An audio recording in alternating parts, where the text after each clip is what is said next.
So basically a couple years ago, I found this girl on YouTube. She has very, very long hair. It is naturally curly. And she was just talking about how she stopped getting haircuts and that her hair grew the longest it had ever grown once she stopped getting like regular trims. Like, you know, she'd always be like keeping up with like her edges, or not her edges, but like, you know, her ends and her with whether they're split or not. And usually everyone across the board is usually like, you know, you need to always get your dead ends trimmed or it's going to make your hair break off more, which honestly the dead ends, like, I'll just tell you what I've noticed. Okay, so you guys have already heard about how trims make your hair go faster, whatever. But after her saying this, she had already stopped trimming her hair for 4 years. I just hit the 3-year mark this year of not cutting my hair, and this is what I've noticed is that basically the dead ends that I had, they never split any further up. They never broke off any further up. In fact, what happened is they're still there. Like the same amount of dead ends that I had 3 years ago is the same amount of dead ends that I have now, which is about this much. And so I was looking at it, and usually if you're in a place like humidity, you'll notice your hair will naturally want to wave. It'll naturally want to curl back up. So half the time I can't even see my dead ends anyways. I can only see my split ends when my hair is completely bone straight. In Florida, it won't get completely bone straight. So already, whether you're using a curling iron to get a little bit of wave, or if your hair is naturally kind of starting to revert, I already half the time don't see it. But when my hair is completely straight, so like the first day when I'm flat ironing it, that's when I see the amount of split ends I have. So this is a good chunk. I'm not sure, I'll have to actually take the measuring tape to see, like, you know, how many inches is that exactly. But it was funny to me because like the rest of my hair has grown out. So if you guys see my photos from, you know, 3 to 4 years ago, my hair is, you know, about to right here. And you know, I had it dyed this orangey type of red color. So, you know, it's very processed and whatnot. And so obviously at the end of my hair, it is lighter from that orangey red. You know, since then it's grown out quite a bit, but it's just interesting to me that the rest of my hair came in thicker and healthier, and obviously those split ends are still there. And so right now, as you can see, the length of where we are, what I want to do is, and what I'm probably going to do is, I might actually cut off those, you know, couple inches, but after my hair is like already like touching my butt.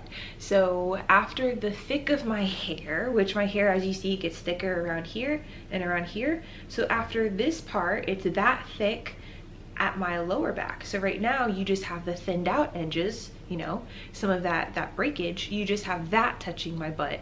So once the thick part is actually touching my butt, and then obviously this will be, you know, already laying on my butt, then I'll actually cut it off. But I want that thickness to get there. And so I'm not worried about it splitting more or breaking off more, because that's just not what I've noticed over these last 3 years. And so I don't want to change up anything, is basically what I'm saying. And so if I've been getting this far without cutting my hair for 3 years, and honestly that girl, she knew what she was talking about, so I'm very glad that I took her advice. Now for her, I think she'd already made that video like a year prior to like me watching it. So now I bet it's been like closer to like 6 or 7 years of her not cutting her hair. But I don't want to change it up or anything. Also, it depends on how you like your hair. When I was cutting my hair, so all throughout my life of getting trims and whatnot, I always liked layers. So I never liked it to be all one length. If you want your hair to be all one length, you don't want it to go into like a V, or if you don't want layers, I just find that layers give it way more volume, because, you know, you'll have different layers in your hair.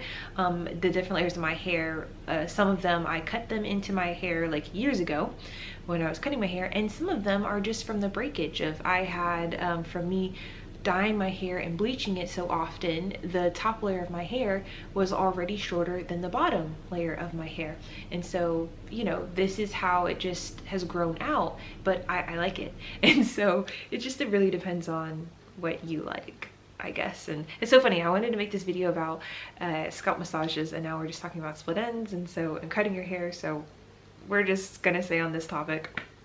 So yeah, it kind of is cool because I feel like it gives your hair more dimension when it's in multiple layers. And so if you do have a lot of, if you were like relaxing your hair, or if you're like me, you were bleaching your hair all over, then to be honest, I would just kind of let it just do its thing naturally. You know, whatever split ends you have, they didn't like grow. Also, like it didn't get worse is what I'm saying. It didn't continue to break off. It just kind of stayed there, and it's been there for the last 3 years. And so during this year, I'm hoping to basically hit my goal of having, so you can see, having this thickness. I want my hair to be this thick when it's touching my butt. So this little part will already be, I guess, mid-butt at that point. So right now we just have the thinnest part of my hair where the breakage is. We just have that part touching, you know, the very top of my butt. So it's really not to the butt. I would say it's lower back. So lower back, this isn't really a waist. This is like a hip bone. So to hip, I don't know, whatever. It doesn't matter.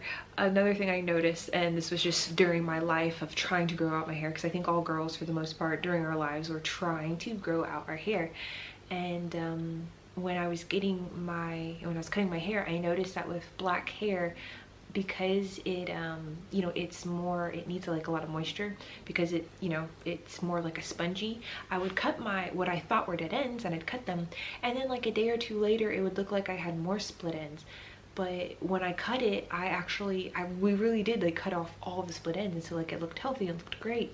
But it only lasted for like a day or two, and then all of a sudden it would look like, oh, I have more. So then of course I would dust them. So I kept dusting my hair, and like, don't do that, because half the time it was just my hair getting dry. And so if you look at some of my other videos of when my hair is curly, you know, you can see how it gets to that kind of a spongy texture, a very dry texture. And that's what happens if I take a hairbrush and I brush out my curls while they're dry.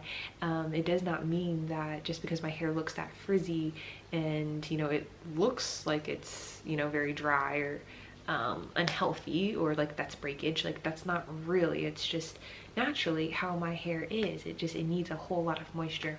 And so I think for a lot of people in the, you know, the black hair community, we get addicted to constantly trimming our hair or constantly dusting our hair. And yes, after a while, you know, there does come a point where you do have dead ends or you do have breakage, and, you know, cutting it, there's nothing wrong with that. But sometimes I think we cut it too much. We continue dusting when really our hair was just, maybe the humidity got to it that day, or maybe it was just really, really dry that day. And yeah, I think that's a lot of the time why I was noticing that I was constantly cutting my hair, and my hair was growing, but it was always staying the same length. So obviously I didn't have an issue with my hair growing. It was growing. I was just constantly keeping up with the trims, and it was just constantly keeping it at like the same length. Only have like that much, just leave it alone. Just let it be. Like after a while, just like stop cutting it. And it might take a year, it might take 2 years, it might take 3 years, but once you get to that goal, I would go past that goal. Because if you're able to hit your goal without cutting your hair, then we know your hair is able of not only growing but retaining its length. And then I would grow it past that goal. So continue doing what you're doing, don't change up anything, continue doing your goal. Once you get past that goal, then I would cut off that dead hair. And that's basically what I'm going to do. I don't understand why it took me 10 minutes to get to that point, but that's basically what I'm going to do, because all of my life I've been doing the wrong things and I haven't exactly got the best results. And so now that my hair is the longest it's ever been in my life, it's like, okay, I'm going to continue doing what is working. So this is what is working.